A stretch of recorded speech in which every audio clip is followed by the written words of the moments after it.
ജീവിതത്തിലെ ഏറ്റവും വലിയ മഹാകാര്യമായിട്ട് ജിൻഡോ ചിന്തിക്കുന്നത് ബിഗ് ബോസ് എന്ന റിയാലിറ്റി ഷോയിൽ കപ്പടിക്കുക എന്നുള്ളതാണ്.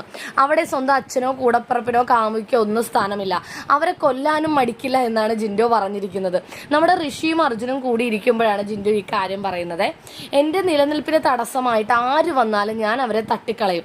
അതിപ്പോൾ കൂടപ്പിറപ്പാണെങ്കിലും ജനിപ്പിച്ച തന്തയാണെങ്കിലും മോഹിച്ച പെണ്ണാണെങ്കിലും ഞാൻ തട്ടിക്കളയും. എനിക്ക് എൻ്റെ നിലനിൽപ്പാണ് പ്രധാനം എന്നാണ് ജിൻഡോ പറയുന്നത്.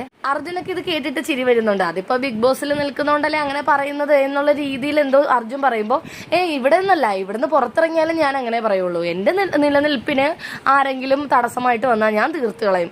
അങ്ങനെയാണ് കേട്ടോ ജിൻഡോ പറയുന്നത്. അപ്പൊ ഋഷി ഇത് കേൾക്കുന്നുണ്ട്. അതിപ്പോ ജിൻഡോ ചേട്ടനെ പറഞ്ഞിട്ട് കാര്യമില്ല. ഓരോരുത്തർക്കും ഓരോ വേ ഉണ്ട്, ഓരോരുത്തർക്കും ഓരോ രീതിയുണ്ട്. ഓരോരുത്തരും ചിന്തിക്കുന്നതും അവരുടെ മനസ്സും വേറെ രീതിയിലാണ്. അപ്പൊ ജിൻഡോ ചേട്ടന്റെ രീതിയിൽ ചിന്തിക്കുകയാണ് എന്നൊക്കെ നിന്ന് ഋഷി പറയുന്നുണ്ട്. ഇതിപ്പോ ജിൻഡോയെ എന്താണ് പറയേണ്ടതെന്ന് എനിക്കറിയില്ല. കാരണം ഈ ബിഗ് ബോസ് എന്ന് പറയുന്ന വെറും 100 ദിവസം മാത്രമുള്ള ഒരു ഷോയിൽ ഒരു കപ്പടിക്കുക എന്ന് പറയുന്നത് സ്വന്തം അച്ഛനേക്കാളും കൂടപ്പറപ്പിനേക്കാളും ബാക്കി എല്ലാവരെക്കാളും വലുതായിട്ടാണ് കാണുന്നത്. അവരെക്കാളും വലുതായിട്ടെന്നല്ല, അവരുടെ ജീവനേക്കാളും വലുതായിട്ടാണ് ജിൻഡോ കാണുന്നത് ഈ കപ്പടിക്കുക എന്ന് പറയുന്ന കാര്യം. അവരെയൊക്കെ കൊന്നിട്ടാണെങ്കിലും എനിക്ക് കപ്പടിച്ചാൽ മതി എന്നാണ് ജിൻഡോ പറയുന്നത്. ഇത് എവിടെ ചെന്ന് എത്തുമെന്ന് നമുക്കറിയില്ല. എന്താണെങ്കിലും കാത്തിരുന്ന് കാണാം.